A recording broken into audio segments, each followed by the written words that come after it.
It's news time. Information is power. Be current.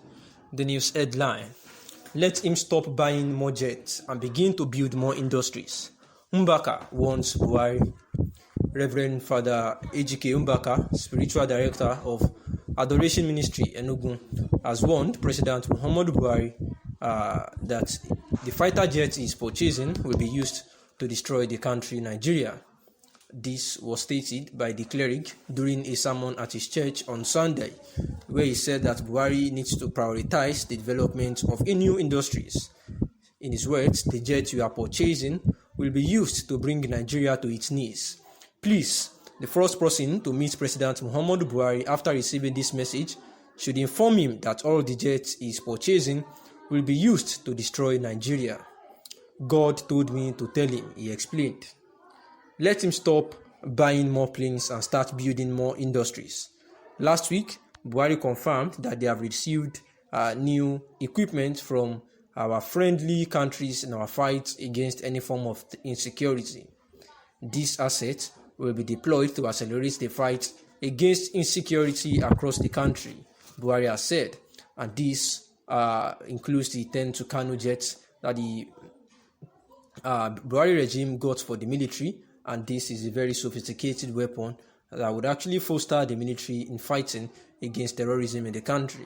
However, the spiritual director of Adoration Ministry Enugu, known to be a very prophetic, renowned prophet of God that prophesies things, has said that Buhari needs to, reorientate himself and start investing more and using the cash to build more industries rather than these fight weapons, because Nigeria would actually be on its knees if care is not taken, and that this military equipment will be used against us.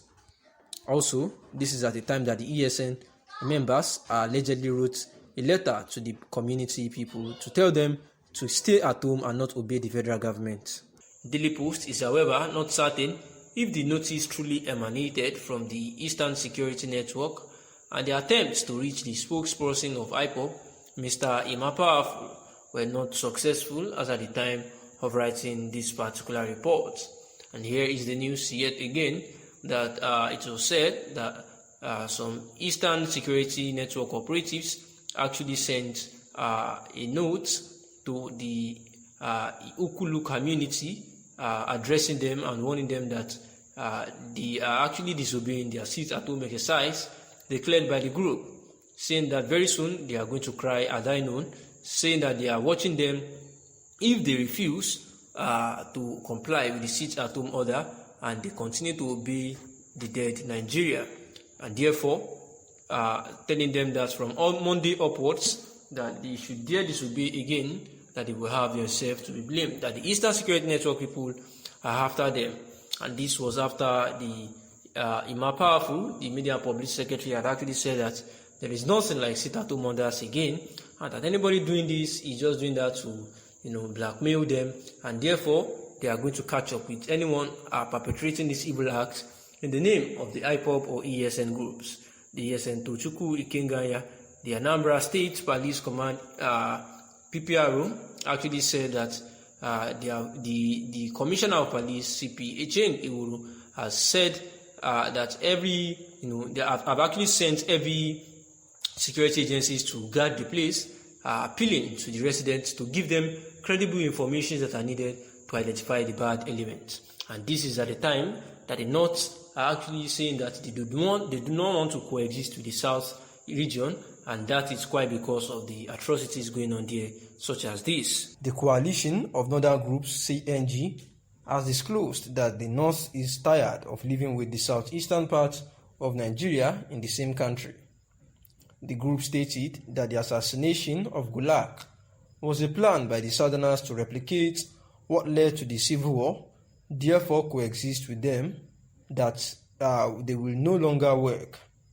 This was disclosed by CNG spokesman Abdulaziz Sulaiman, who said that the current insecurity in the southeast, particularly the elimination of the northerners in the region, is funded by Igbo society both at home and in diaspora.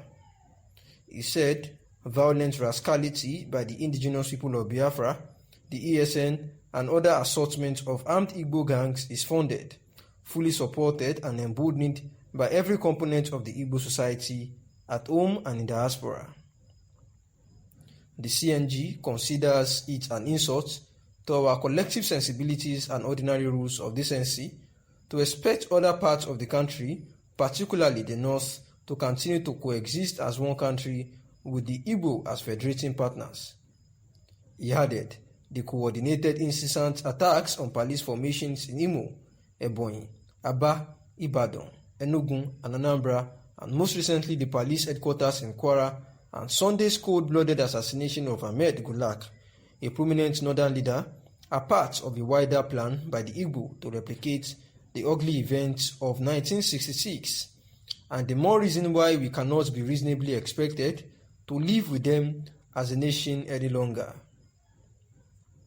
Meanwhile, the Northern Youth Council of Nigeria, NYCN, has given the Imo State Governor, Hope Uzodinma, an ultimatum to produce the killers of Gulak, else the group will avenge. The statement reads, "Let us state categorically that Northern youth will do everything within their powers to force the government of Imo to bring the perpetrators of this crime to justice. The Imo State Governor and other Southeast governors should take note that we shall not accept the continued killing of Northerners and Northern elites in their region, as we shall take revenge henceforth."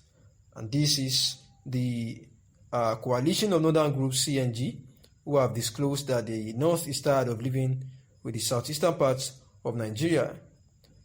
This was disclosed by their spokesman, Abdul Aziz Sulaiman, that said that due to the current insecurity in the southeast, particularly that they have been killing Northerners in the southeast, and this was funded by Igbo society both at home and in diaspora, the spokesman actually alleged.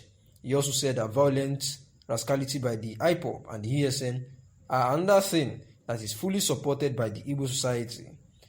The coalition of northern groups, CNG, also said that it is an insult to the collective sensibilities and rules of decency in the country to coexist as one country with the Igbos as federating partners. He also said that the coordinated incessant attacks on police stations, both in Imo, Ebonyi, Ibadan, Enugu, Anambra, and some others recently, and in Kwara as well, says that there was a cold-blooded assassination of one Ahmed Gulak, who is actually a prominent northern leader, and this was actually a wider plan by the Igbo to replicate the ugly events of 1966 and more, and the reason why they cannot reasonably expected to live with them as a nation any longer. The Northern Youth Council, NYCN, also had actually given the Imo State Governor, Hope Uzodinma, an ultimatum to produce the killers of Gulak, or else their group will actually take revenge. Thanks for listening. That is the news.